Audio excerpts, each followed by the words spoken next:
La presse naît au XVIIe siècle, avec notamment en France la fameuse Gazette, soutenue par Richelieu et fondée par Renaudot, médecin de Louis XIII. La Gazette diffuse des nouvelles en provenance de l'étranger, de France et bien sûr de la cour. Elle est publiée à quelques centaines d'exemplaires seulement. Mais c'est véritablement pendant la Révolution française de 1789 que les journaux se multiplient et commencent à refléter une diversité d'opinions aux côtés des innombrables pamphlets et des caricatures. La presse trouve là sa triple fonction: informer, alimenter les débats d'idées et éventuellement manipuler, peser sur les représentations et les opinions. Pour les autorités, le risque est grand de se voir contester. Il s'agit donc de contrôler ce qui va devenir le quatrième pouvoir pour mieux contrôler la population. On comprend bien pourquoi Napoléon réduit à Paris le nombre de journaux à quelques titres et pourquoi, tout au long du XIXe siècle, les gouvernements autoritaires imposeront la censure des écrits, mais également des images, avec un contrôle des caricatures politiques très pointilleux. De leur côté, les forces qui luttent contre les pouvoirs autoritaires réclament la liberté de la presse.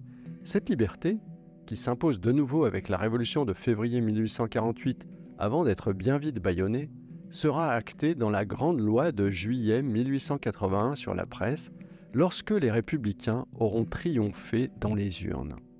La loi entérine alors la liberté d'expression, mais définit certaines limites comme la diffamation, la diffusion de fausses nouvelles, l'incitation au crime, l'outrage aux bonnes mœurs. Des centaines de titres paraissent pour toutes les sensibilités, tous les goûts et même pour les enfants. La presse alimente les grandes crises politiques que connaît la Troisième République, l'affaire Boulanger ou l'affaire Dreyfus par exemple. On trouve des journaux politiques de l'extrême gauche révolutionnaire à l'extrême droite bonapartiste ou royaliste. Les journaux qui diffusent principalement du texte sous forme d'articles plus ou moins informatifs, de comptes rendus de procès, de faits divers et de romans publiés en feuilleton cohabitent avec la presse illustrée. Dès 1789, des journaux satiriques ou non insèrent des images dessinées dans leurs pages. On peut citer le fameux hebdomadaire L'Illustration, mais à la fin du XIXe siècle, des centaines de journaux de ce type sont publiés en France, à Paris comme en province, et même dans les colonies.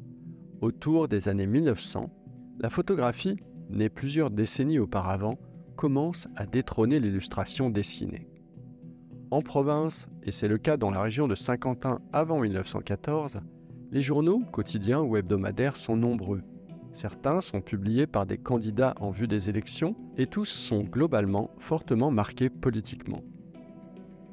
La Grande Guerre renoue avec la censure préalable. Dès le début du mois d'août 1914, c'est le retour de la censure.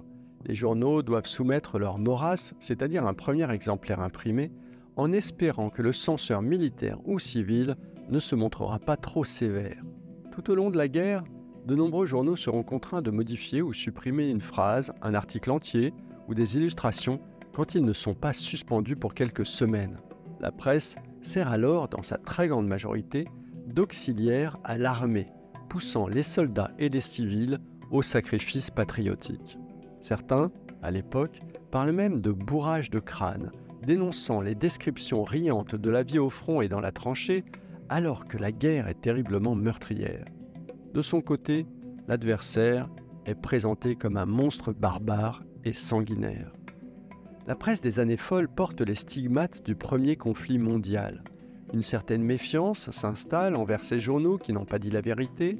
De nombreux quotidiens ont cessé de paraître. Et puis, la concurrence commence à poindre, avec l'émergence de la radio qui connaît un grand succès à l'aube de la Seconde Guerre mondiale. Après l'invasion allemande de mai-juin 1940, une partie de la presse française s'installe dans la collaboration. D'autres journaux se sabordent et des feuilles de la résistance apparaissent peu à peu. À la Libération, la presse connaît une période d'épuration. La plupart des journaux ayant paru pendant le conflit sont interdits. Des patrons de presse et des journalistes sont condamnés, pour certains à mort.